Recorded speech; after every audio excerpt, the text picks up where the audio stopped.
Oi,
oi.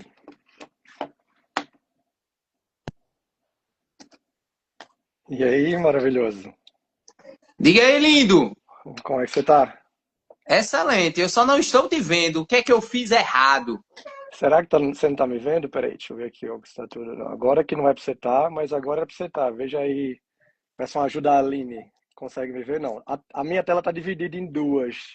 Deixa eu ver se. Ah, mas se você não conseguir me ver, não tem problema. Eu Você tá se escuto vendo, é? você bem. Eu estou me vendo. Escuto você bem. A tela está dividida. A parte de baixo minha tem minha imagem e a de cima está preta. Deixa eu ver aqui, não. Não, agora tá certo. É, não sei. Era pra estar. Vamos ver se daqui a pouco aparece. Talvez já apareça pra você, tá? Cara, é, acho que vamos dar 2 minutos, o pessoal tá Sim. entrando, porque o Instagram começa a avisar que a gente começou e aí as pessoas vão entrando. E aí a Inclusive, gente Dr. começa. Jax está presente. Um grande abraço, Dr. Jax. É, tem muita gente massa aqui. Gabriel, que fez fellow comigo na Coisa boa. psiquiatria geriátrica lá no HC. Amigão meu que mora em Goiânia, Um viu? abraço, Gabriel. É, e muita gente legal. Sua mãe tá aí, eu tô vendo, claro, tem que Ah, essa prestigiar. não perde, não. Tanto Ó, no meu perfil quanto no seu. ó, meu pai, que é seu paciente, viu? Tá aí Boa. também, marcando Resolveu o presença. cálculo dele. Nunca mais Resolveu, cálculo, né? nunca mais. Ainda bem que você foi salvar ele lá no pronto-socorro, viu? É, nada como água. É, ó, a sua mulher dizendo que é a live mais esperada do ano, viu? É, tem que levantar o ibope da gente mesmo. Ah, sem dúvida. E tem um hashtag medo aí. Quem me falou É, dessa live foi Mari de Bira. Mário de Bira foi? Foi, a gente se encontrou com Bira e ela num casamento. E a primeira coisa que elas falaram foi que estavam com medo de uma live Ednô e Ícaro juntos. Aí eu falei, fiquem tranquilos que agora a gente é pai de família. A gente não é mais como antes, né? A gente agora vai Não, já ficar. passou esse momento. Tá, acho que dá pra gente começar. Já tem 14 pessoas, já é bastante gente. Ótimo. Acho que quase todo mundo tá aqui, deve me conhecer, também a maior parte lhe conhecer também. Mas eu fiz medicina. Vocês vão ver também que aqui eu não vou chamar de doutor de Ícaro, nem muito menos de doutor Ícaro. A gente é muito amigo. O Sim. Ícaro é praticamente como um irmão para mim e a gente se chama pelos nossos apelidos. Eu chamo ele de Quinho, ele me chama de Ed. E como isso aqui é um bate-papo entre amigos, vai ser assim mesmo, tá? Ótimo. E Ícaro, ele fez medicina comigo lá em Natal, na UFRN. E depois eu fiz clínica médica lá e fez geriatria aqui em São Paulo. E fiquei por aqui, né? E ele fez cirurgia geral e urologia lá na UFRN mesmo, onde a gente se formou. Então, como eu falei, é um bate-papo entre amigos, porque antes de mais nada, assim, nós somos grandes amigos, assim, ele é o meu urologista de referência, quem eu tiro minhas dúvidas, assim. E eu queria agradecer a presença de todos aqui. A maioria são amigos ou pessoas que trabalham com a gente ou que são nossos pacientes. Eu estou vendo aqui entrando e fazendo quórum nessa live, né? E, cara, assim, quando eu chamei você para a gente fazer essa live, quando eu vou abrir meu prontuário, assim que eu abro, ele me mostra a porcentagem que eu tenho de mulheres e de homens no meu consultório. Sim. E é absurdo como eu tenho bem mais mulheres no consultório como pacientes do que homens, né? Então, por que será, Kim, assim? Por que que é tão difícil, assim, a gente falar ainda hoje, a gente está em 2025, com tanta informação, por que é tão difícil a gente abordar ainda sobre a saúde do homem, né? Ed, primeiro boa noite a todo mundo. Estou vendo muita gente boa entrando, participando, Liana, Carla, muito legal. É, e eu acho que o grande motivo é cultura, Ed. Eu já comentei isso com alguns colegas, mas a mulher, quando ela sai do pediatra, começa a adolescência, o primeiro passo é a mãe marcar a consulta com o ginecologista e seguir esse acompanhamento. O homem, infelizmente, quando sai do pediatra, ele vai para o mundo e fica abandonado, não tem nenhum médico de referência. Culturalmente é assim que acontece, infelizmente. E muitas das vezes também o homem não procura tanto atendimento médico por causa do receio de parecer frágil. E o homem não foi criado, nós homens não fomos criados para a gente ser frágil. A gente foi criado para ser forte, estar sempre pronto, pronto disposto, apto, vigoroso. A gente chegar numa consulta e falar, estou precisando de ajuda, está ruim isso ou aquilo, não é algo que a gente está acostumado, nem no nosso dia a dia. Imagine ir para um estranho. Então, eu acho que é questão cultural, de novo, infelizmente. E a gente só muda isso com informação. É preciso a gente conversar, falar sobre a necessidade, e que bom que a gente está aqui para isso. Exato, assim, acho que quando você mandou aquela mensagem para mim, perguntando, a gente vai fazer uma live com linguagem para médico ou com linguagem para paciente? Primeira coisa que eu falei para você, cara, para paciente. A gente vai falar para os nossos pacientes, porque se a gente não levar informação de forma acessível a quem mais carece de informação, porque nós somos médicos, a gente tem muito acesso a isso. A Sim. gente chega fácil na informação, mas nossos pacientes não. Cara, me veio aqui a cabeça fazer para você uma pergunta que muitas pessoas me fazem e que eu acho que calha também um pouco para a urologia. Eu tenho muito paciente que chega para mim e diz assim, doutor, qual a idade de eu começar a ir para o geriatra, né? E Essas chegam para mim também. eu vou lhe fazer essa pergunta porque, assim, você mesmo falou isso, culturalmente, a mulher, quando chega ali na adolescência, ela já começa a ir para o ginecologista. O homem, ele não começa a ir para o urologista, ele só vai para o urologista quando adoece ou Isso. quando vai rastrear o câncer de próstata. Então, ninguém vai para o urologista preventivamente para evitar doenças sexualmente É transmissíveis e raro outras isso coisas. acontecer mesmo. Então, existe assim, você acha que deveria existir uma recomendação de começar logo cedo? Sim, eu acho que deveria ser igual a mulher, Edno. Uma vez você saindo do pediatra, você deve seguir um acompanhamento, nem que seja anual, com um urologista. Ah, não tem urologista no meu local, é difícil o acesso. Clínico geral, um pneumo, um cardio, independente da especialidade. Eu estou falando urologia porque acaba sendo a minha, mas independente de qual seja essa especialidade, é importante esse acompanhamento anual, assim como a mulher faz, é fundamental. Existe alguma faixa etária? É a faixa etária que saiu do pediatra começar esse atendimento. Lógico que a Uhum. partir quando a gente fala de Novembro Azul, a gente vai acabar falando um pouco mais sobre o câncer de próstata. A gente vai falar um pouquinho quando deve ser essa atenção a mais. Mas o Novembro Azul, como a gente já falou, é muito mais do que o câncer de próstata. É o homem cuidar da sua saúde, cuidar da sua diabetes, cuidar da sua pressão alta, cuidar do sedentarismo. Então, esse cuidado com a saúde é todo ano, a todo momento, independente da idade.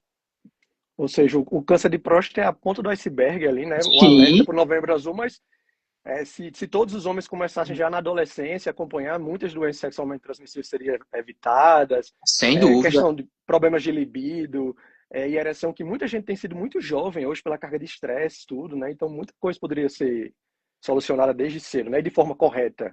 Cada vez mais cedo, Ed. Chega no meu consultório, homens com dificuldade de libido, alteração de potência, obviamente, classicamente é a partir dos 40 anos, mas no meu consultório, cada vez mais chega homens jovens. E isso poderia ser facilmente revertido com uma boa orientação, na maioria das vezes. Sim. E uma boa orientação, às vezes, ainda precisa do acesso ao médico. Apesar da gente ter muita informação na internet, às vezes existe muita informação ruim. E aí a pessoa que não tem esse discernimento de diferenciar o que é bom ou ruim acaba se prejudicando. Então, sim, o atendimento médico é fundamental. E aí, só pegando o gancho aí, tem alguma coisa que você vê muito no seu consultório, no dia a dia, assim, que poderia ser evitado se as pessoas buscassem preventivamente um urologista? Ai, Dino, tem muita coisa, homem. A gente falou aqui já nesse início várias coisas. O câncer de próstata é uma doença que a gente consegue fazer um diagnóstico muito cedo se a gente tiver acesso a esse paciente e, consequentemente, a chance de cura beira os 100%. Imagina um câncer que você faz o diagnóstico e a chance de cura é quase 100%. Isso é algo excelente no câncer de próstata. A gente falou de cálculo. Cálculo renal é outra coisa que, com uma boa orientação, você consegue escapar dessa doença. Doenças sexualmente transmissíveis, você falou, a gente consegue também, com cuidado, com atenção, orientação, a gente consegue fazer com que esse paciente evite grandes problemas. HIV, sífilis, gonorreia, clamídia, enfim. Doenças, a maioria deles, principalmente dentro da urologia, a gente consegue ter uma boa atuação para prevenir, fazer com que o paciente não sofra. Sim, muitas mesmo. Eu lembro desde a época da faculdade, a gente via que o câncer de próstata, acho que excluindo o câncer de pele não melanoma, eu acho que ele é o câncer mais prevalente entre os homens, né? Sim, é isso mesmo. Será que existe um motivo assim para ele ser um câncer tão comum? Tem uma causa, será? Isso é algo que a gente ainda não conseguiu essa causa tão clara.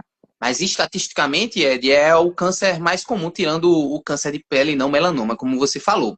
Só para você ter noção, Ed, 1 em cada 5 homens acima de 50 anos vai ter câncer de próstata. Isso é muita gente. Imagine aqui, Carmen está assistindo a gente na live e começa agora a pensar 5 homens acima de 50 anos. Pai, tio, amigo. Desses 5, Carmen, 1 vai ter câncer de próstata. É muita coisa. Então, é algo que a gente precisa ter muito atenção. Os fatores de risco, além da idade, a gente tem que ter atenção com história familiar. Homens com história familiar precisam ter um cuidado a mais de câncer de próstata. Homens da etnia negra são homens com maiores de risco. Então, algumas populações, em especial, a gente precisa ter uma atenção a mais, mas é muito comum mesmo. E aí você já falou alguns fatores de risco, né? A gente sabe que idade avançada, quanto mais a idade avança, maior aumenta a chance de desenvolver câncer de próstata, a etnia Sim. negra, história familiar. Eu acho que esses são fatores que a gente não consegue tanto modificar, mas existem fatores modificáveis que a gente poderia interferir e reduzir a incidência. Boa pergunta. Com relação a esses fatores modificáveis, a gente vai entrar na obesidade, sedentarismo, diabetes, pressão alta, alimentação fora do que a gente tem como saudável. Então, esses são as principais orientações, Edno. Como você falou, a gente não consegue mudar a idade, não consegue mudar a etnia, não consegue mudar a genética, mas esses fatores, claramente, eles têm alguma atuação com relação à prevenção do câncer de próstata. E a grande vantagem é que quando a gente previne o câncer de próstata desse jeito, a gente previne várias outras doenças. Então, se você que está me ouvindo deseja evitar câncer de próstata, primeira coisa, procure atendimento médico com o seu urologista. Ele vai poder ajudar. E depois, já marque sua atividade física para amanhã. Musculação, academia, bicicleta, já cuide da sua alimentação. Isso é fundamental para que você diminua a chance desse câncer de próstata e outras várias doenças. Isso aí puxou um gancho bom também. Muita gente chega para mim e pergunta assim, doutor, a coisa mais difícil da geriatria deve ser lidar com família, né? Eu digo, não, porque quem é geriatra gosta de lidar com gente, a gente adora lidar com família, a gente gosta de vínculo, né? Mas eu sempre digo, para mim a coisa mais difícil na geriatria é mudança de estilo de vida. Porque, É, assim, a maior parte das prevenções que eu faço como geriatra, dentre elas o câncer de próstata, câncer de mama, osteoporose, o próprio Alzheimer, né? É, um dia desse saiu um dado assustador da quantidade de pacientes que vão ter Alzheimer nos próximos anos. E aí as pessoas vêm muito preocupadas com isso, e aí eu jogo outro dado para elas na consulta. Eu disse, pois é, mas no mesmo estudo que saiu isso, o estudo da Lancet, maravilhoso, ele mostrou também 14 fatores modificáveis que você pode modificar para evitar o Alzheimer. Sendo que sim, todos eles são mudanças de estilo de vida. E eu sempre digo, é fácil eu dar uma medicação para diabetes, é fácil eu dar uma medicação para pressão alta, mas mudar estilo de vida é difícil, né? Mudar a alimentação, estilo de vida é uma coisa que demanda esforço da parte do paciente. É o que eu sempre digo, eu estou aqui do seu lado, nós vamos juntos, eu vou lhe apoiar, pode me mandar mensagem, a gente vai estudando a melhor forma, mas eu preciso de você para isso aí, porque não tem remédio que resolve isso, né? e precisa de porquês, precisa de motivação, e isso a gente, obviamente, vai conseguir ajudar ao paciente, mas a gente precisa desse apoio do paciente, sem dúvida. E uma das coisas que me ajudou, inclusive, a mudar meu estilo de vida, tentar ser uma vida mais saudável, foi o porquê foram minhas filhas. Então, cada Sim. um precisa se agarrar no seu porquê. Por que eu quero viver mais? Por que eu quero viver com mais saúde? Se agarrem aos seus porquês, porque cada um, com os seus porquês, vai conseguir tornar a sua vida melhor. Sim? É isso aí, cada um tem que achar a sua motivação, né? E às vezes, E uma coisa também que meus pacientes acabam chegando para mim, eles chegam muito na ânsia de querer já ser o mais saudável do mundo. E às vezes a gente precisa começar devagar. Não precisa. Óbvio, a meta é 150 minutos de atividade física na semana, mas se você consegue essa semana 50 minutos, já é bom. Ah, isso, consegue na próxima 60 minutos, já é muito bom. Vamos isso. progressivamente melhorar sem tanta pressão. Acho que é outra coisa que ajuda meus pacientes a entenderem que é um processo. Eu sempre falo isso para meus pacientes também, assim, eu sempre até dou exemplo para eles que no último congresso de geriatria, mostrou-se que a partir de 2 vezes por semana, o paciente que começa 2 vezes por semana a praticar atividade física já tem um bom benefício. Então, eu sempre digo a eles, se você não faz nada, eu quero que você faça qualquer coisa, até levantar o controle da televisão, eu brinco dizendo para eles. Então, eu quero que você Exato. comece. E a cada consulta, quando você começou, a gente vai evoluindo isso juntos, mas eu preciso que você dê o start, que você faça o Sim. começo. Eu queria só ter uma pessoa aqui perguntando sobre sintomas de câncer de próstata e eu lembro que eu dei uma lida e fala que mais de 80% dos casos são assintomáticos, assim, né? Ou seja, é uma doença que no começo ela é muito assintomática, mas existem alguns sintomas, assim, que o paciente deve ficar atento e dizer, opa, eu já passei da hora, eu tenho que procurar o urologista o quanto antes. Tá, esse é outro grande problema, né, Ed? A gente começou falando assim, que o homem não procura atendimento médico. Ele só Uhum. procura atendimento médico quando está sentindo alguma coisa. E o câncer de próstata, ele não dá sintoma. Aí lascou de vez. Porque se ele não me procura, eu não consigo fazer esse diagnóstico. E esse dado que você falou está corretíssimo, Edno.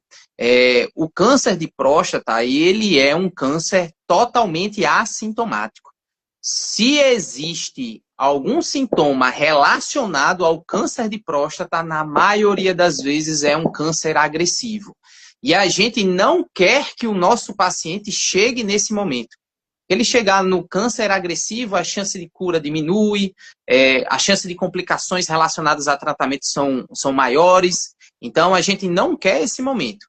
Ah, doutor, mas tem algum sintoma que a gente possa ter atenção com relação ao câncer de próstata? Geralmente ele vai dar sangramento para urinar, vai dar dificuldade para urinar, dor óssea, são alguns sintomas que o câncer de próstata pode dar.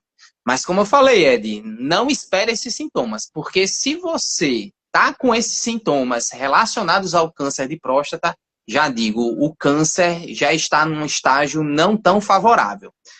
Ah, mas também pode ser de que alguém esteja me escutando aí, como o Fernando, entrou agora, está me escutando e agora ficou preocupado. Doutor, eu tô agora urinando de instante em instante, tô fazendo força para urinar. Quer dizer que eu tô com câncer de próstata? Pouco provável, Fernando. É mais provável que esses sintomas sejam por outro problema, como uma infecção urinária, uma pedra, um cálculo, ou a própria próstata crescida, que não tem nada a ver com câncer. Então, câncer de próstata não tem sintoma. Esse é o recado que tem que ficar fixo na nossa mente. E por isso, mesmo não sentindo nada, é para ir para o urologista. Não está sentindo nada, porque eu vou para o urologista. É exatamente esse momento para procurar o urologista.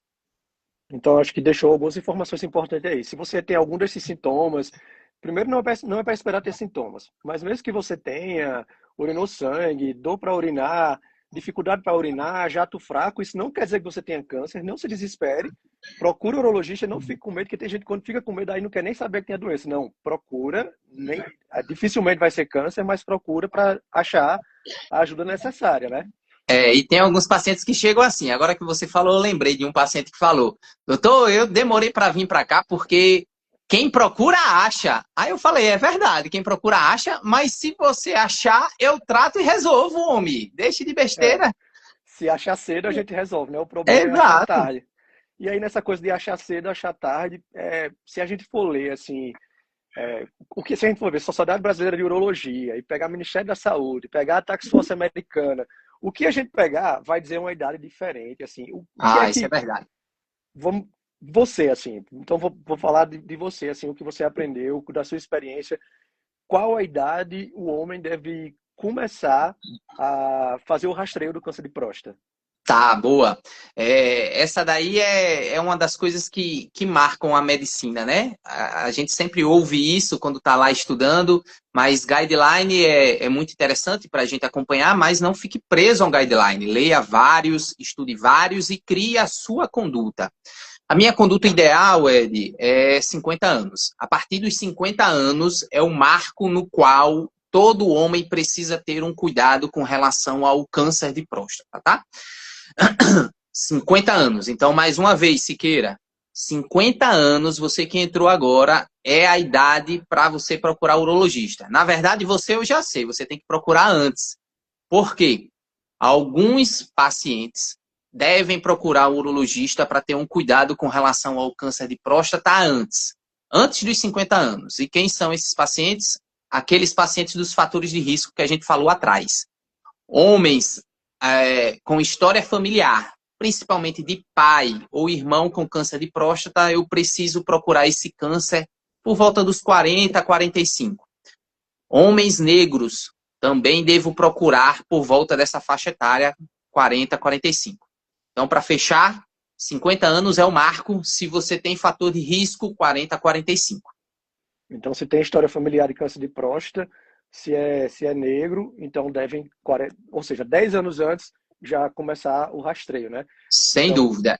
Nada por exemplo, impede também, Ed, como a gente estava falando, que a nossa conduta ali não deve ser restrita a um guideline.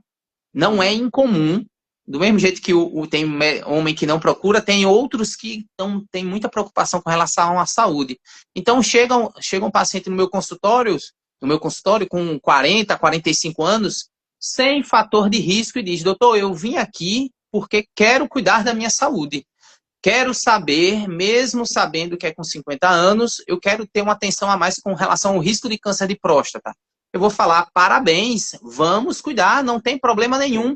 Até porque, como a gente vai falar mais à frente, o rastreio é um rastreio que a gente vai pesar, obviamente, risco-benefício, mas é um rastreio que não provoca dor, sangramento. É um rastreio tranquilo, com um toque e PSA, a gente consegue fazer sem maiores complicações. Então, se você é homem, não tem fator de risco, mas quer começar um cuidado com relação ao risco de câncer de próstata antes, não tem problema nenhum, é algo possível, sim. e aí, como você falou, assim, tipo, meu pai, ele teve câncer de próstata, né? E Sim, aí, a partir dos 40 anos, já tô 42, eu mesmo comecei toda vez que eu ia nos colegas médicos, eu dizia: não, inclua meu PSA. Agora perfeito. mesmo eu fui em Pedrão, que é nosso amigo, e quando ele é Sim, dermato, mas quando ele foi pedir meus exames, eu disse: não, inclua o PSA que eu quero fazer, né? é um dermato da família, é um dermato completo. É, E aí, numa dessas vezes que eu fiz o PSA, você sabe disso, o meu Sim, PSA veio alterado. E eu é, entrei em eu desespero, lembro. mandei mensagem para você e disse, poxa, Kim, o que é que eu faço agora? Meu PSA foi alterado. Primeira coisa, você fez o preparo? Aí eu disse, fiz nada, porque médico é assim, né? Eu fiz nada Sim, de preparo. Eu faço CrossFit todo dia, faz entre e um mesmo, plantão e outro. e mesmo assim eu fui fazer meu PSA e o PSA veio alterado. Aí você, primeira coisa, faz o preparo e repete. E Sim. vai dar normal, você já me disse, vai dar normal. E dito e feito, eu fiz o preparo, repeti e deu normal. Então também um alerta aí. O fato do seu PSA dar alterado, assim, o PSA pode se alterar com muitos fatores. Então, o PSA alterou, não se desespere. Vá para o urologista, deixe ele conduzir, porque o PSA altera por muitos fatores, né? A gente sabe disso. Isso, e Lindão, isso que você está falando é algo importante, porque a quantidade de pacientes que chegam no meu consultório morrendo de medo, porque ele fez um PSA, veio alterado, não consegue dormir, não consegue trabalhar. O PSA, ele e o toque também, a gente vai falar a seguir, ele não fecha diagnóstico de câncer. Nem o Uhum. PSA, nem o toque. Eles funcionam como um rastreio. Eu gosto de falar a comparação, a metáfora com relação ao alarme de casa. O PSA e o toque, eles são alarmes que a gente coloca na nossa casa para nos proteger. Ele vai disparar por causa de um ladrão, sim, mas ele pode disparar por causa de um gato, por causa de um galho que bateu ali. Então, na verdade, ele não dá o diagnóstico com relação a câncer. Ele vai avaliar um risco aumentado ou não de câncer nesse paciente frente a valores de PSA e de toque. E aí eu vou precisar fazer uma investigação mais complexa, que vai ser uma biópsia, que aí sim fecha diagnóstico. E Uhum. dessa forma, quando você faz um PSA, ele está alterado, calma, tenha tranquilidade. O primeiro passo é fazer um bom preparo, e a gente pode falar um pouco depois qual é esse preparo, e repeti-lo. A gente nunca confia em um único valor de PSA. A gente sempre repete para tomar qualquer conduta necessária. Como a gente está falando muito PSA, toque também, assim, toda vez que a consulta de geriatria eu acho muito legal, acho que também é um dos motivos que eu sou geriatra, é que a gente sempre vê o paciente de forma muito global, né? A gente acaba vendo ele por completo, assim. E o paciente, ele sempre, muitas vezes, quando eu chego nesse momento, assim, do rastreio do câncer de próstata nos homens, eles ficam, doutor, mas meu médico já faz um ultrassom em mim, será que eu preciso fazer o toque? Tá sempre essa coisa, porque o homem tem uma coisa com o toque que é uma coisa absurda, né? Porque isso é cultural, como você falou, a questão Sim, da saúde do homem é algo muito cultural, né? Principalmente aí no Nordeste, o machismo, tudo. sim, Eu vim daí, eu sei como isso é. Me sim. fala aí, assim, qual a melhor forma de rastrear? Assim, é com toque, é com PSA, com ultrassom, é com tudo junto? Como é que é feito assim? Aqui o povo chega assim, você não vai mexer no meu butico. Eu já digo, não vou mexer no seu butico, não, senhor. Se o senhor não quer, quem sou eu para mexer? O ultrassom, Ed, ele é um importante exame, certo? Mas ele não me ajuda em absolutamente nada com relação ao câncer de próstata, tá? O ultrassom ele vai ser muito bom para falar sobre volume, tamanho de próstata, presença de algum abscesso, enfim, alterações anatômicas outras. Mas para eu ver câncer, a chance no ultrassom é muito pequena. Porque meu objetivo no toque, e por isso o ultrassom não substitui o toque, é avaliar a consistência. O toque a gente faz para avaliar algum endurecimento, alguma nodulação, algum caroço, e ao avaliar e encontrar isso, aí liga o alerta. O ultrassom ele não consegue me dar textura, que é o que eu procuro no toque. Então, o ultrassom não substitui. É, muitos chegam assim, doutor, em vez de fazer o toque, tem como fazer ultrassom? Eu digo, tem. A gente pode fazer ultrassom, mas não para ver câncer. Se seu objetivo do ultrassom é ver câncer, esqueça, isso não vai acontecer. O objetivo maior é ver outras coisas, não câncer. Uhum.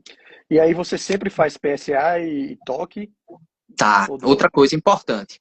O rastreio, Edno, o ideal é fazer sim PSA e toque, certo?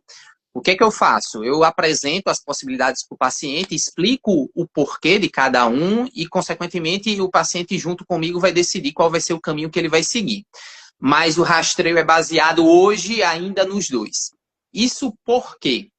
Porque o câncer de próstata não existe um único tipo. Existem vários tipos de câncer de próstata. Esses vários tipos, eles têm comportamentos diferentes. Então, o PSA, por exemplo, ele vai me proteger contra 4 dos tipos de câncer de próstata. Então, nesses 4 tipos, o PSA ele vai subir na maioria das vezes. O grande problema é que tem um desses 5 cânceres que ele não costuma subir o PSA de início. E é justamente um dos cânceres mais agressivos. Ele é tão agressivo que não dá tempo de subir esse PSA.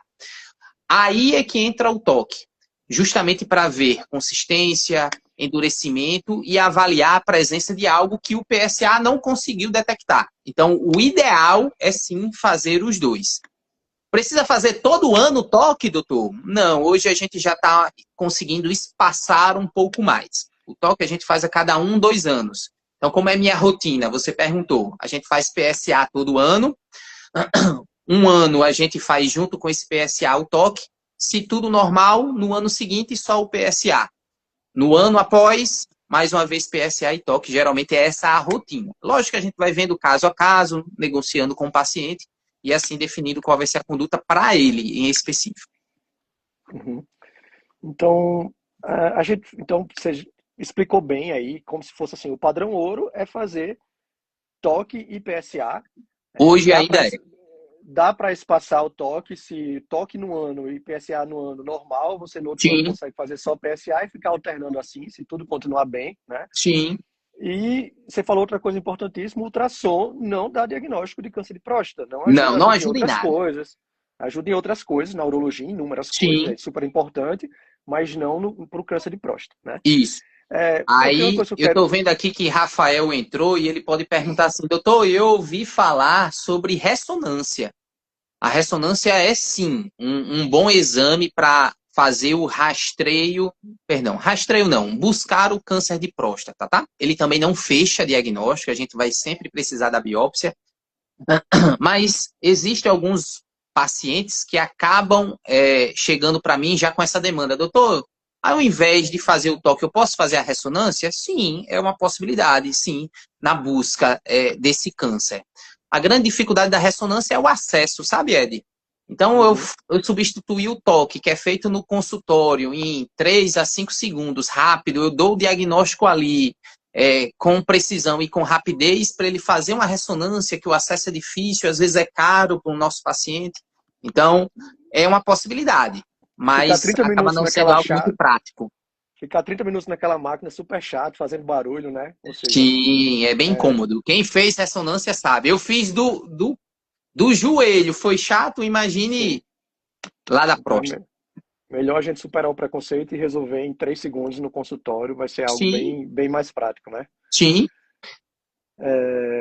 Quinho, tem uma coisa que eu gosto muito de discutir, assim, e isso eu discuto em muitos rastreios, né? É que, assim, se a gente, como você falou, não dá só para a gente seguir guideline, não dá só para a gente ouvir o Ministério da Saúde, a gente precisa ser muito cauteloso com isso, principalmente porque as pessoas gostam, as pessoas elas não são simplesmente idade. Na geriatria a gente vive muito isso.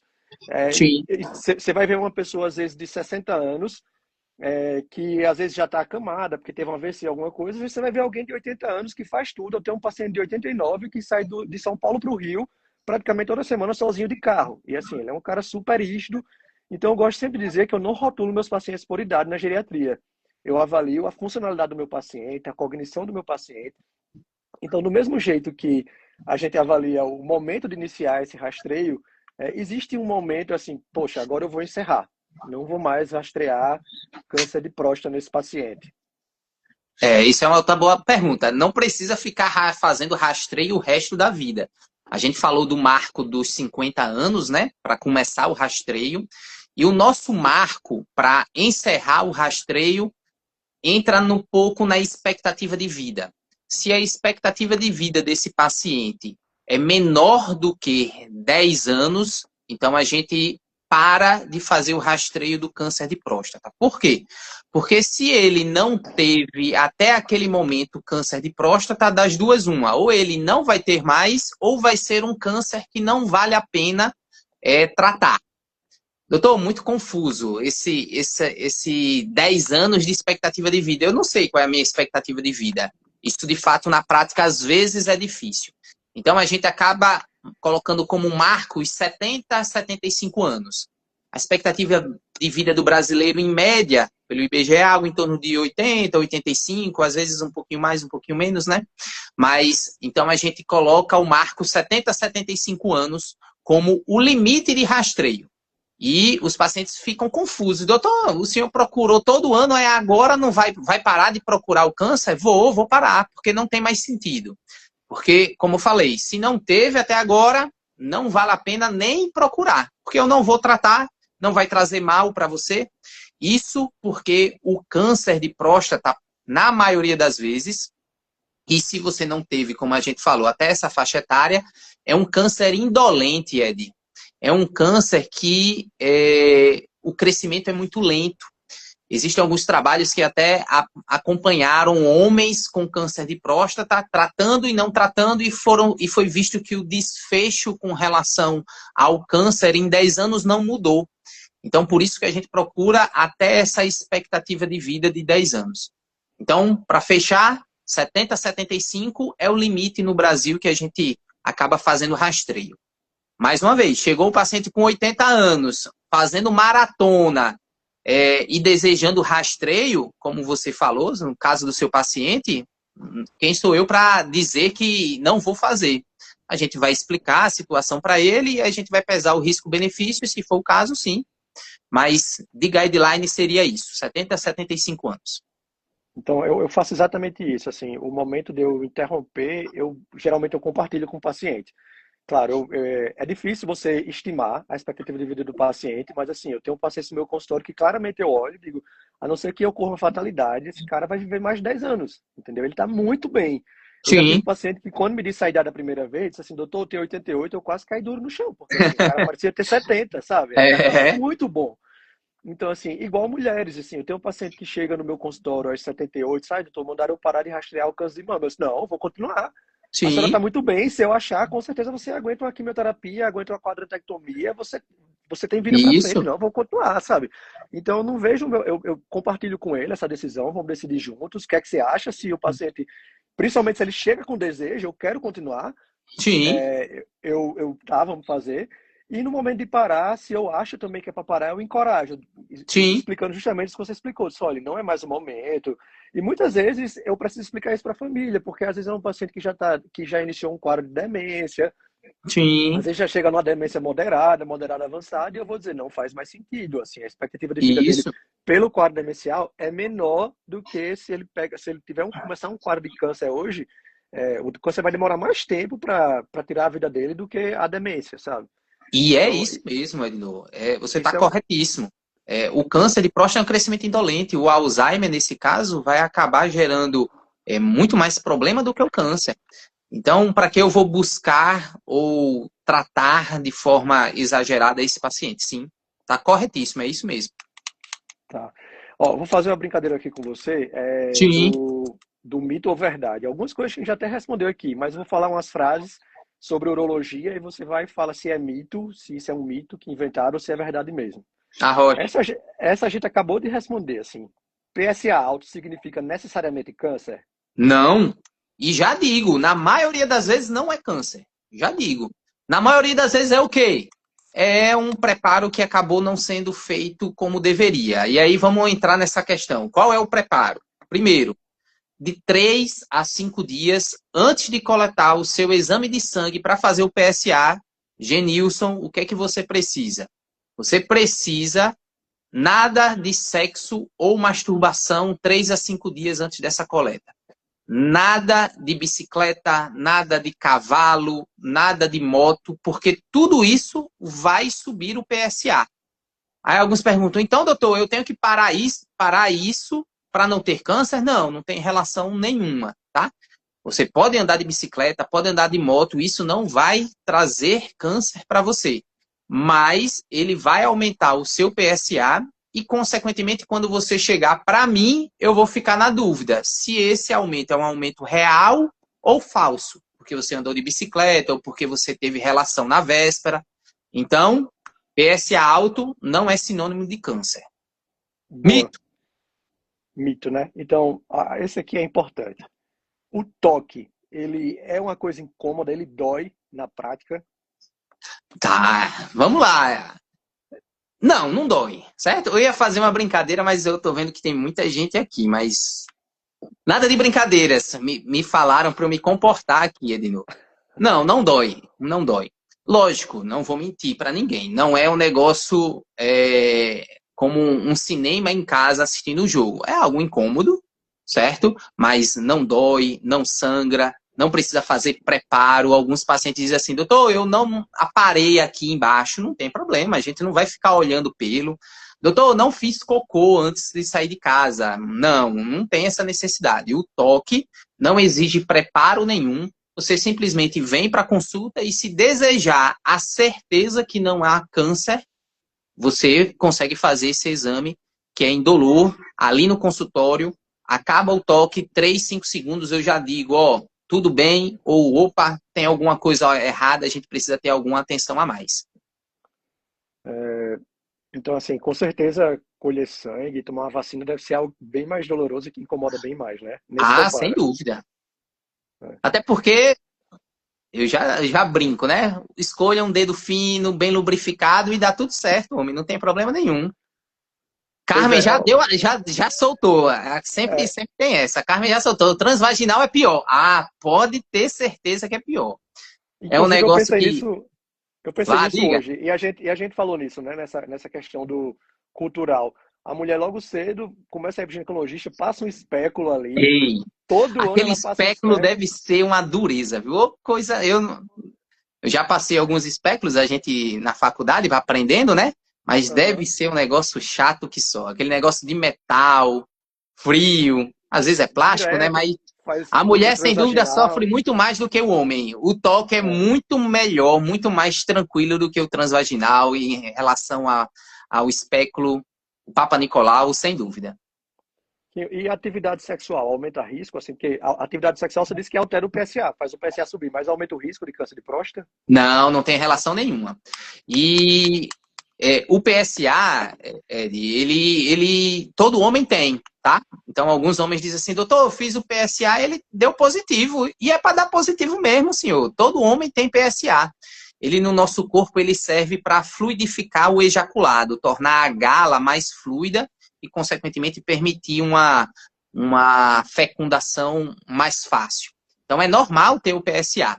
E no sexo, é normal subir esse PSA. Então, não, o sexo não aumenta a chance de câncer.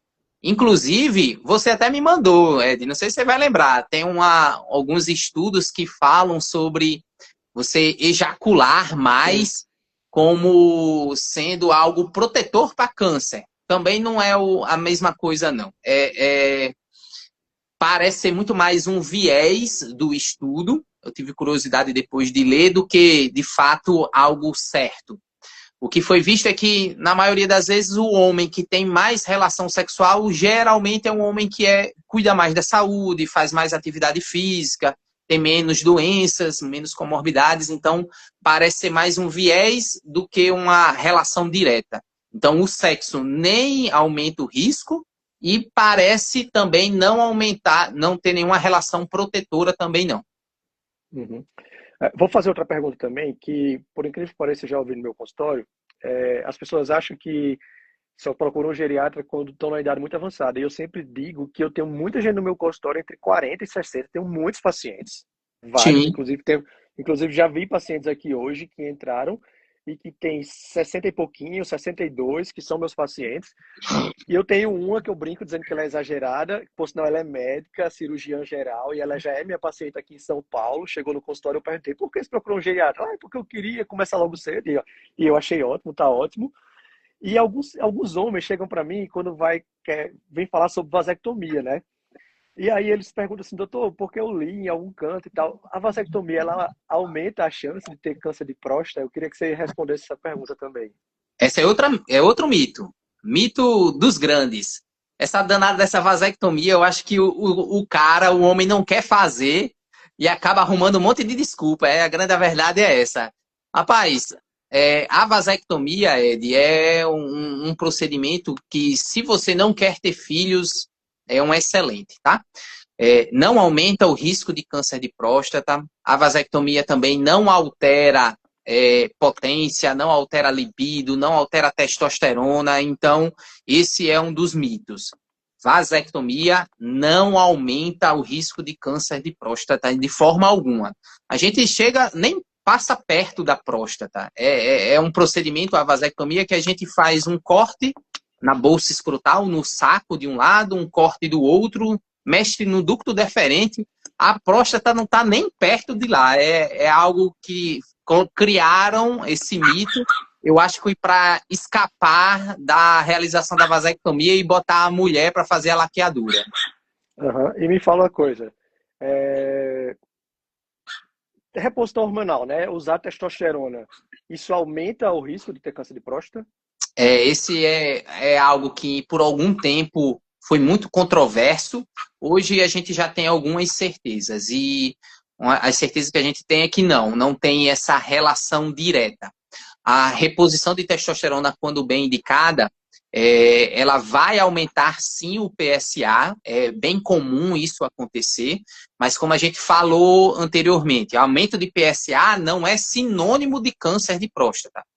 Obviamente, a gente vai ficar muito mais atento e de olho nesse paciente que está fazendo reposição. Então, é um paciente que a gente vai precisar fazer toques de forma mais frequentes, PSAs mais frequentes. Consequentemente, a gente talvez tenha que fazer mais ressonâncias, mais biópsias, mas o que foi visto é que não. Hoje não existe essa relação direta de reposição de testosterona e aumento de câncer de próstata. O que acontece, e é fato, ele aumenta o PSA. E aí, por isso, entra naquilo que a gente que a gente falou a seguir. A gente vai ficar sempre naquela dúvida, se o aumento é por causa de um câncer ou por causa da reposição. Aí isso é fácil, a gente tem que ficar de olho, acompanhar de perto esse paciente para justamente excluir esse diagnóstico. Então é mito. Boa, boa, isso é muito bom. Eu acho legal fazer essa pergunta, porque também começou a acontecer uma febre e alguns pacientes chegam para mim desse jeito. O paciente tem queixa de libido, algumas queixas, e ele já chega tomando testosterona, sabe? E eu acho que isso se Sim, banalizou muito. sim, Eu vou falar, ontem eu saí, não era um paciente meu, né? É um amigo, assim, então ele queria conversar comigo, a gente queria conversar, ele disse, cara, vamos conversar como amigo, você é meu amigo, né? E ele foi conversar comigo, a gente sentou para almoçar e começamos a conversar, e ele foi me dizer que, ó, mas eu comecei a tomar a testo e não melhorou em nada a minha libido, não melhorou em nada, nada, nada. Eu peguei isso, porque sua falta de libido não era por causa disso. E aí, quando eu comecei a conversar com ele, o cara era um empresário, estava passando por dificuldades no trabalho, sim, tinha dificuldades de relacionamento, então assim, ele tinha questões de humor bem mais importantes do que a testosterona dele, que já era normal e que ele não está sim, repondo. Mas está repondo uma coisa que já era normal, entendeu? Então, isso. nem toda falta de libido a gente pode creditar a testosterona. Se você não conversa com o paciente, não entende a situação de vida dele, a gente acaba fazendo muita bobeira, né? E aí chega muita gente tomando testo e chega para mim, eu tenho um paciente também do meu consultório, um paciente de 70 e alguma coisa, um paciente jovem, um cara muito rígido, e ele diz isso, ele faz nebido, né, a cada 3 meses. Eu disse, e aí, melhorou alguma coisa? Ele disse, melhorou em nada. Sendo que o cara passa um estresse absurdo no trabalho, tudo, sabe? Então tem outras questões que altera a libido, sabe? Que não é E uma testosterona. vez que entrou, Ed, depois que você convenceu o cara a tirar, aí é uma luta. Não sei como é que você está conseguindo aí esse pessoal, mas é uma luta. A gente chegar e falar, ei, esse teste eu acho que não tem sentido não. Não, doutor, não mexa com isso aí não. Mexa com tudo, mas não mexa com isso. Mas você acabou de dizer que não está melhorando em nada. Isso. E É luta. eu também falo a verdade, eu não vou mentir, sabe? Porque o paciente diz assim, ah, mas me disseram que eu vou me sentir melhor. Cara, eu também acho. Se você meter testosterona numa pessoa, a chance dela se sentir mais motivada, de ficar, que são efeitos da testosterona, mas também você tem que pensar nos efeitos deletérios. Então, tem gente Sim, que chega fazendo das formas mais bizarras do mundo. Ah, eu tô tomando uma ampola de testosterona por semana, assim, umas coisas assim que você fica vendo, meu, não tem o menor sentido. Aí já chegou o paciente para mim com LDL nas alturas, acima de 200, aí chega com o hematócrito lá em cima, diz, não, mas isso aqui não é bom, doutor, porque assim, não tem uma anemia, tô com sangue para danado. Só que aí eu vou explicar para ele, não, mas isso aqui aumenta demais a hiperviscosidade, aumenta Sim, risco cardiovascular, cerebrovascular, mas é difícil o paciente entender é, isso, né? É uma construção.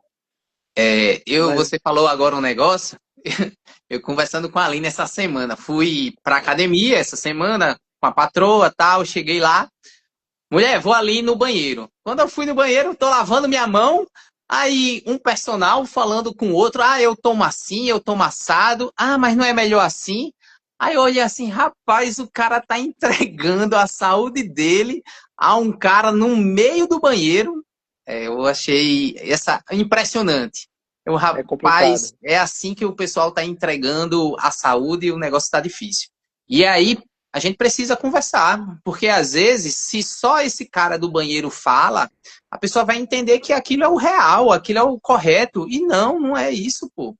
A testosterona, quando muito bem indicada, é excelente, mas também se você fizer o uso abusivo, só vai ter problema, não vai ter nada de bom na maioria das vezes. Até de início vai ser bom, como toda droga, mas com o tempo a conta chega. É. Você já falou aí, você já disse que o PSA e o TOC, eles são rastreio, eles não dão diagnóstico, que vai dar diagnóstico. Então, fez o rastreio, tem alguma coisa alterada, está na dúvida, vamos partir para o diagnóstico, e o diagnóstico é dado através da biópsia de próstata, né? Isso, E aí, sempre. cara, deu o diagnóstico, o paciente, tô com diagnóstico de câncer de próstata, né? Primeiro, a gente quer dizer que isso aqui não é uma sentença. Você já falou aqui no começo da live várias vezes que o câncer de próstata é um dos cânceres que a gente mais tem chance de cura, tem mais sucesso Sim, de tratamento. sim. Então, deu diagnóstico, assim, não vamos falar tantos detalhes, mas a partir do diagnóstico, quais são os próximos passos, como se dá o tratamento? Tá, A foi visita. feito o diagnóstico, a gente basicamente tem três possibilidades de conduta, Ed. A primeira conduta que todo mundo vai saber é a cirurgia, né? É a primeira conduta mais clássica, né? E aqui eu vou falar de condutas pensando em tratamento curativo, né? Então, cirurgia é a primeira delas, radioterapia é outra possibilidade, e, por fim, a vigilância ativa. São três possibilidades de conduta uma vez feito o diagnóstico de câncer de próstata.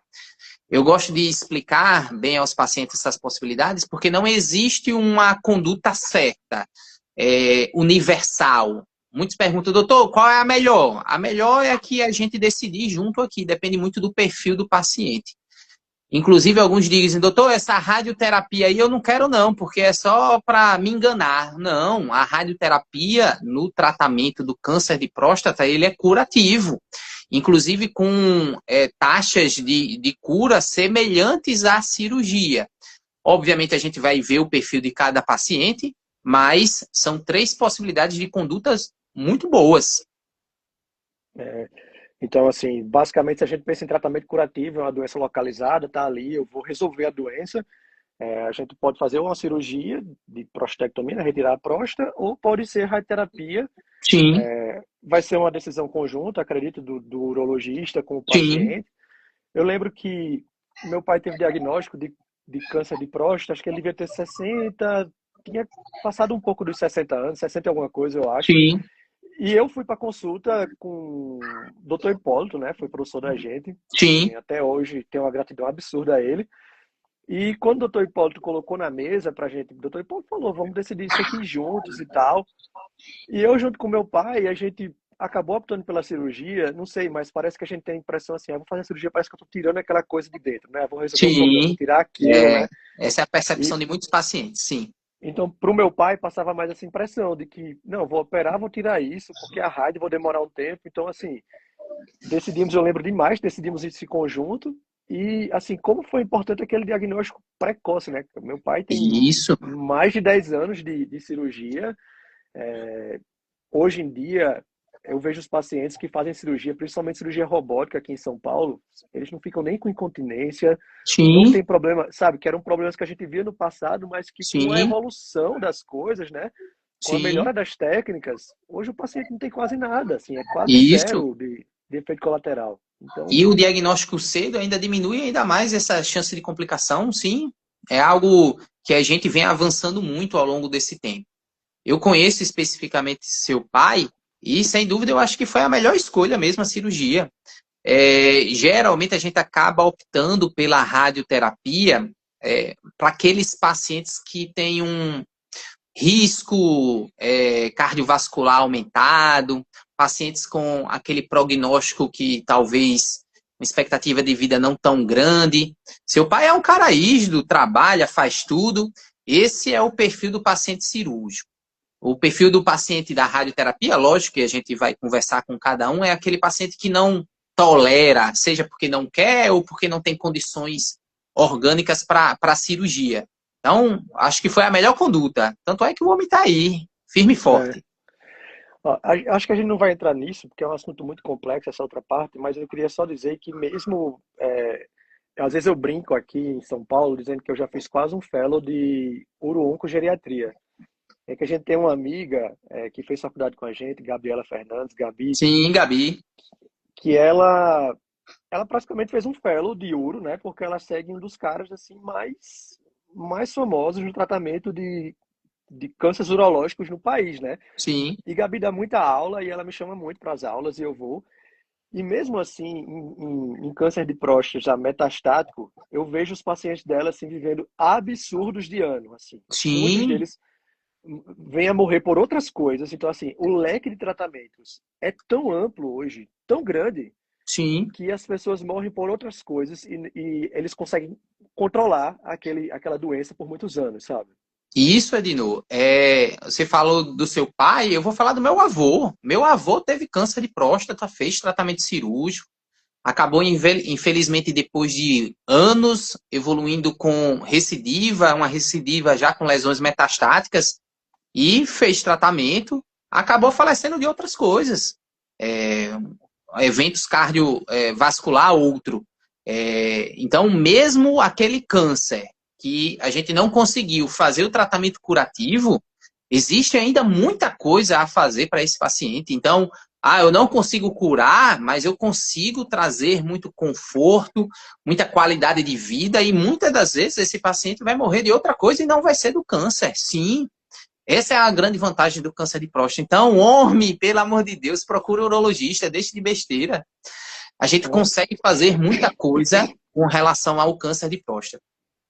Ou seja, hoje assim, tá claro assim que o diagnóstico precoce ele salva vidas, né? Porque se diagnostica precocemente, você faz um tratamento curativo e evita tratamentos mais agressivos, né? Se você, óbvio que se você faz um diagnóstico muito precoce, você vai evitar que a pessoa se trate pelo resto da vida. Mas mesmo assim, o paciente que já descobriu uma doença avançada ainda pode tratar, ainda vai viver muitos anos. Então eu queria também deixar isso bem claro, né? Isso, E é isso mesmo. cara, com toda essa dificuldade que a gente tem de levar homens para o consultório, de fazer os homens se cuidarem, assim, como você acha assim que talvez esposas e filhos poderiam ajudar nisso, né? Como você acha que a gente pode chamar a família? Porque isso é algo que eu faço muito no meu consultório, é chamar a família junto, botar todo mundo junto, assim, às vezes vai filho, irmão, vai, assim, o consultório da geriatria parece uma reunião familiar. E isso eu incentivo muito uns a chamarem os outros a participarem do tratamento, porque ontem eu estava fazendo isso com uma paciente minha. Quando a gente fez medicina, a gente foi de uma época que, assim, sei lá, o professor da gente, que aqui em São Paulo a gente chama de chefe, dizia ao paciente que ele tinha que mudar o estilo de vida. Ele chegava na outra consulta, não tinha mudado o estilo de vida, ele levava um esculacho absurdo. Hoje em dia a gente sabe que isso é bizarro, não vai dar certo, porque assim, Sim, você só vai conseguir que o paciente trate bem, que ele faça um bom tratamento, se ele se envolver no tratamento. Senão não vai para frente. O paciente ele precisa ser protagonista daquele tratamento dele, sim. ele precisa entender que ele precisa melhorar ali, que o quanto aquilo é importante, né? E como você acha que esposos e filhos podem ajudar nesse processo? Eu acho que esposa e filhos, às vezes, vão ajudar justamente em levar a informação. Eu acho, Ed, que a gente consegue mudar essa cultura que a gente falou no início através de informação. Não vejo outra forma. É aqui a gente falar que se eu faço o diagnóstico cedo, a chance de cura é grande, a chance de efeito adverso é grande, o toque não é tudo isso. Eu estou vendo aqui que tem várias mulheres na live, Mercedes, Mona Lisa, Maria Eduarda. Então, às vezes o cara não está acompanhando aqui a live porque está fazendo outra coisa, mas a mulher está ali ouvindo, está prestando atenção, vai chegar para ele, ó, amor, não é tudo isso não, homem, é um negócio simples, vá. Ah, não quer fazer o toque? Faz só o PSA, não tem problema. Já é muita coisa. O cuidado Uhum. que a gente consegue fazer num consultório é gigantesco. E como eu falei, a gente não, o homem não é só uma próstata, a gente também aproveita aquela oportunidade para tratar uma diabetes, uma pressão alta, uma obesidade, um sedentarismo. Então, eu acho que o grande papel é a informação. E às Então vezes, é se a isso. informação não estiver resolvendo, vai na brutalidade mesmo. Mercedes é uma delas. Pega o marido e vamos, já marquei, não tem conversa. Se você não for, eu vou ficar com raiva. Tenta primeiro na informação. Se não for, vai na brutalidade, né, Mercedes? E é engraçado que você falou, porque algumas vezes dá certo. Uma coisa que acontece muito na geriatria é que muitas doenças que a gente trata são doenças estigmatizantes, tem muito estigma, como a demência, né? Então, muitas vezes os filhos marcam a consulta para os pais, isso é muito comum. E antes eles mandam uma mensagem para a gente, então a secretária chega, doutor, esse filho mandou essa mensagem aqui antes para você, então eu leio. Às vezes já teve casos de eu fazer uma reunião antes da consulta com o paciente, a família marca uma consulta comigo, só os filhos vão para a Sim, consulta para a gente elaborar uma estratégia de tratamento, sabe? De sim, abordagem, às vezes não é nem de tratamento, é de abordagem daquele assunto. Como a gente vai sim, abordar, como é que vai ficar suave. Então eu sempre digo assim, a família é absolutamente importante nesse processo, sim, né? Os filhos estarem juntos, principalmente no meu caso, você também pega muito paciente idoso, assim, sim, os filhos precisam estar juntos, porque a informação chega para a gente de forma, hoje, né? A gente está em outra época, a informação chega para a gente muito mais fácil do que chegou para eles. Então, acho que os filhos, eles precisam sim ser protagonistas, estar presentes no cuidado dos pais, e as esposas também, porque as mulheres são mais sensíveis. Elas são mais sensíveis às informações, a procurarem, como a gente falou, procurar médico desde cedo. As mulheres têm sim, menos besteira com isso, né? Elas sim. são mais corajosas, elas são mais resistentes à dor, a tudo isso, então elas são mais destemidas. Essa é a verdade, é a impressão que eu tenho. Então acho que elas têm que estarem juntas também, incentivando, sabe? A mulher, eu já digo, eu não tô falando aqui e eu falo para todo mundo, mulher é o melhor paciente que tem. Pena que eu sou urologista, atendo muito mais homem, mas o melhor paciente é a mulher. E principalmente a vozinha. A vozinha, essa é a melhor paciente. É a danada, já enfrentou um monte de coisa. Essa é dura, dura na queda. Quinho, a gente tá quase chegando no final, faz uma hora que a gente tá aqui batendo papo, assim. Cara, primeiro eu queria agradecer, assim, porque a gente ficou aqui esse tempo inteiro, assim, praticamente o tempo inteiro, mais de 20 pessoas aqui ouvindo a gente, né? Eu e você, nós não somos ninguém famoso nesse país, acho que a gente tem pessoas queridas ao lado da gente, né? É, E, poxa, tem muita gente querida, mas a gente também não é famoso. Mas, como falaram aqui no live, eu tenho certeza que não conseguiram juntar dois bigodes tão bonitos como esses aqui em uma live só. Pode ter certeza que não tem isso no Brasil, não, professor. Poxa, aí foi uma coincidência, viu? Prazer ter a minha barba aí. Pedrão foi dar uma olhada no meu rosto, queria ver como eu estava depois dos 40 anos, que eu já fazia uns 5 anos que estava de barba, e aí eu acabei tirando e fiquei de bigode, não quis tirar tudo. Mas, amigo, assim, sério, eu me sinto lisonjeado, porque, assim, não sei se você viu, mas Dr. Elcio, que foi nosso professor, ele estava aqui presente, ficou um tempão, até pediu desculpas Sim, quando foi sair, sim. e ele ficou falando assim, poxa, ele ficou dizendo, eu fico pensando como ele deve se sentir orgulhoso, assim, que ele pegou isso, nossa, que live, assim, dois médicos falando de forma tão clara, assim, e tal, e como eu me senti orgulhoso em vê-lo aqui presente, né, e Sim, até falando, assim, se desculpando por sair mais cedo, né. Eu vi muitos colegas médicos, o Gabriel lá de Goiânia, o Guilherme, que era meu R- na geriatria, mas muito mais que R-, assim, é um amigão meu mesmo. Foi o aniversário de 1 ano da filha dele e as pessoas ficaram achando absurdo como eu saí de São Paulo para ir bater em Passo Fundo, no Rio Grande do Sul, para ir para o aniversário de 1 ano da filha de um amigo. Eu peguei esse cara, ele é meu amigo e a resposta é essa. Eu vou lá e você me conhece, você sabe que eu sou assim mesmo. sim. Então, bicho, eu queria agradecer assim a você, porque assim, escolher alguém para bater esse papo assim, tem que ser alguém que as ideias casem muito, né? E assim, eu sei que você também é um cara que desde sempre a gente se conhece desde a faculdade. Você tem um lado muito humano de olhar para o paciente, um lado muito geriátrico, de ver o paciente de forma integral. Então, sabe? A gente sabe que muitas coisas da urologia, como a própria impotência, se você não quiser ver um pouquinho do humor do paciente, se você não perguntar como o relacionamento dele tá, se você quiser acreditar que aquela impotência é toda testosterona, a gente vai errar muitas vezes, né? A gente precisa ter um olhar muito mais amplo, a gente precisa ver se o paciente faz uma atividade física, se ele é um cara que tem uma alimentação saudável, se ele está ansioso, se ele está deprimido, se o relacionamento dele está bem, será que isso não está bom? Se fosse outra É mulher, isso se fosse a mesmo. sua esposa, como você acha? Então, assim, na consulta de geriatria, que toda vez que o paciente vai para mim, especialmente a primeira vez, pode ser homem, pode ser mulher, já aconteceram coisas muito engraçadas, é que tem um momento que eu sempre digo, agora eu queria falar um pouco sobre a parte sexual, como é que tá? E uma vez uma paciente pegou esse doutor, eu sou viúva, eu sou evangélica, eu não namoro mais. Eu peguei isso, não, tranquilo, tá? E fica tudo respeitado, porque a gente precisa respeitar também a crença das pessoas, tudo, mas eu Sim, preciso perguntar, eu sim. preciso saber, porque se você, sabe, assim, tem paciente no meu consultório hoje, porque eu também atendo pacientes de todas as orientações sexuais, eu tenho um paciente no meu consultório fazendo PrEP, né, que é a profilaxia pré-exposição do HIV, e que quem orientou Sim, a primeira vez fui eu quem disse, é assim, eu quem encorajei, faça, a gente, se a gente tem disponível. Então, se a gente não fala sobre isso, você falou uma coisa muito séria, se a gente deixa as pessoas ficarem falando bobagem no Instagram, se a gente não vem levar a informação de forma séria, a gente perde um espaço que é muito importante que a gente precisa ocupar, entendeu? sim. E a gente Então, eu queria precisa lhe estar aqui, agradecer Edno. A demais, gente cara. precisa estar aqui falando. Você sabe que quem criou meu Facebook foi você. Eu estava lembrando disso hoje. Há 10 anos atrás, nem Facebook eu tinha. Foi você que criou meu Facebook. Inventou uma É, senha e agora a gente está aqui. E a gente fazendo tem uma que live, fazendo uma live. Tá pensando o quê? O mundo como você muda, mas é criou, verdade. E muda para melhor.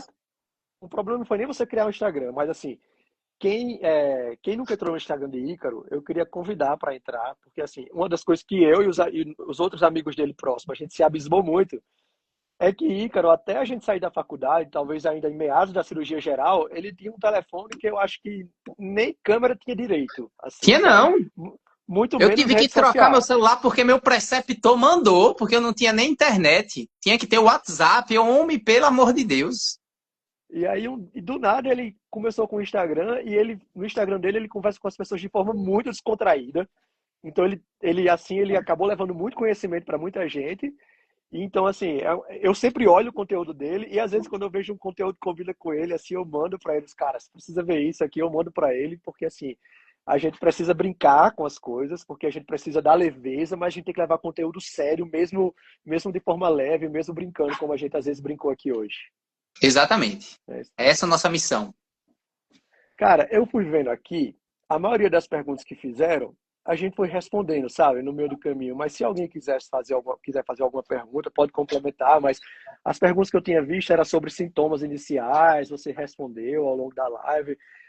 Algumas pessoas perguntaram sobre o tratamento, você respondeu também. E a gente foi respondendo, sabe? A gente foi conversando tanto, um bate-papo tão bom assim, que a gente foi respondendo tudo. Queria saber se você tem alguma coisa a mais para falar, assim, antes de a gente concluir. Eu vi só uma pergunta que eu acabei esquecendo de falar, de Genilson. Inclusive, um abraço, Genilson. Ele perguntou sobre a quantidade de urina da noite. Sem Ah, dúvida, foi. urinar à noite muito não é normal. Não existe um valor que é tido como ideal. Dois, vai depender muito de estilo de vida, hábitos, com relação ao Uhum. consumo de líquido que isso vai acontecer. Mas se você está na dúvida, procure o urologista. Eu estou à disposição, Genilson. Pode me procurar que a gente resolve. Mas É, também fique tranquilo. Esse hábito de urinar muito à noite não tem relação com câncer de próstata. Na maioria das vezes é outra causa. Fique tranquilo. Então foi boa. Eu tinha esquecido dessa e quando eu vi, achei uma pergunta bem importante, né? Ó, quando a gente vai aumentando a idade, a gente sabe que muita coisa vai mudando na fisiologia, no envelhecimento, e uma das coisas é a gente antes, quando era menino, a gente fazia xixi antes de dormir e depois só quando acordava. Sim, E eu hoje já levanto uma vezinha por noite, aí muitas vezes, perto do amanhecer, mas já levanto. E meus pacientes eu vejo que levantam duas, às vezes três vezes, e eu converso muito sobre isso. Às vezes preciso mandar por urologista para me ajudar. Então, assim, como o Ícaro falou, tem isso, tá na dúvida, procura o urologista, passa por uma avaliação. A maioria das vezes não vai ter nada a ver com câncer, a hiperplasia prostática benigna é muito mais comum do sim. que, do que câncer, né? Também acho que vale a pena dizer que às vezes as pessoas acham que eu tenho HPB, eu vou ter câncer, né, Ícaro? Eu acho que isso é um outro mito, né? Não tem nada a ver com Um grande mito, Edno. Isso chega muito. Doutor, eu fiz o ultrassom, falando do ultrassom, e minha próstata tá crescida, doutor. Isso aí é câncer? Não, não é câncer, não. É a próstata crescer e é natural. Todo homem, a partir dos 40 anos, a próstata vai crescer, Ed. É igual aparecer cabelo branco, vai começar a aparecer. Tem gente que começa mais cedo, mais tarde, mas a próstata vai crescer. São doenças totalmente separadas, não tem relação nenhuma. Apesar de estar num único órgão, são doenças separadas. A Carla fez uma pergunta que eu até falei sobre isso, a gente falou sobre isso agora à noite, né? Ela perguntou para o geriatra com que idade a gente deve procurar, né? Essa é a pergunta que a gente mais ouve. As pessoas têm uma coisa assim, nossa, eu estou indo para o geriatra, assinei meu atestado de que estou idoso. Eu falei sobre isso aqui hoje, não é assim. Então, principalmente aqui em São Paulo, eu tenho muitos pacientes jovens. Por sinal, no meu consultório, não só aqui, em Natal também, eu tenho mães e filhas no meu consultório. E aqui eu tenho mãe e filhos homens no meu consultório também, todo mundo passando.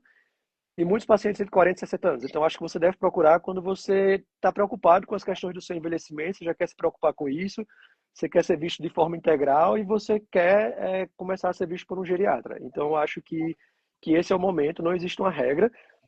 No Brasil, idoso é a partir de 60 anos, né? Nos países subdesenvolvidos ou em desenvolvimento, nos países desenvolvidos, Estados Unidos, Europa, a partir de 65. Mas acho que não precisa você esperar estar necessariamente idoso para procurar um geriatra, né? E na consulta de geriatria a gente vê muita questão de alimentação, quem é o médico que pergunta desde o seu café da manhã até o seu jantar, atividade física, tudo sobre tudo isso. Então, eu acho que quando você começa a se preocupar, quer envelhecer bem, está na hora de você procurar e assim vai. E Ícaro falou, Exatamente. vou estender para a urologia, sabe? Eu acho que é como ele falou. Saiu do pediatra, você não está mais sendo visto por pediatra, porque o pediatra faz aquele exame da gente, avalia a parte sexual também. Saiu do pediatra, cara. Do jeito que a mulher procura um ginecologista, eu acho que não custa nada você ir, no mínimo anualmente, a um urologista e ver as partes da saúde do homem, sim, sabe? Ter sua parte genital avaliada, né? Tem muita coisa que a gente poderia ter evitado lá mais cedo. E quando a gente chega no urologista, lá aos 40, 50 anos, aí o cara vai ver, pô, isso aqui é uma coisa que poderia ter sido resolvido quando você era adolescente, né? Sim, E ficou para trás, porque a sim. gente não vai atrás disso, né? Então é isso, eu acho que o momento ideal de você procurar tanto um geriatra quanto um urologista é quando você tem vontade, quando você se preocupa com esse aspecto da sua saúde, né? Cuidar da saúde nunca é demais. E é isso, galera. Assim, queria agradecer mais uma vez a presença de vocês. Eu vou deixar essa live gravada aqui, porque eu acho que tem muita informação importante para vocês verem depois. Mandem essa live para quem vocês acham. Não estava aqui hoje, então as esposas que estavam aqui, os maridos não estavam. Se tem alguma parte legal, vocês querem que ele veja, bota para eles verem aquela parte legal, né? Tem uma hora de live, às vezes as pessoas não vão ter paciência de ver essa uma hora, mas mostra só aquele trecho que seu marido ou seu pai precisa ver, seu avô, para ele se motivar a procurar um urologista e cuidar da saúde dele, tá? Que não seja só em novembro, né? Exatamente. Novembro é só um marco para a gente poder estar aqui conversando um pouco mais. As pessoas se sensibilizam mais com datas, com momentos, mas é o ano inteiro. Cuidado com a saúde e o ano todo. É isso aí, Lindão. Valeu, obrigado, viu, Um abraço pela maravilhoso. ter aceitado o convite. Valeu. Beijão. Tchau. Um Tchau, abraço, tchau. pessoal. Valeu. Tchau, tchau. Beijo a todos.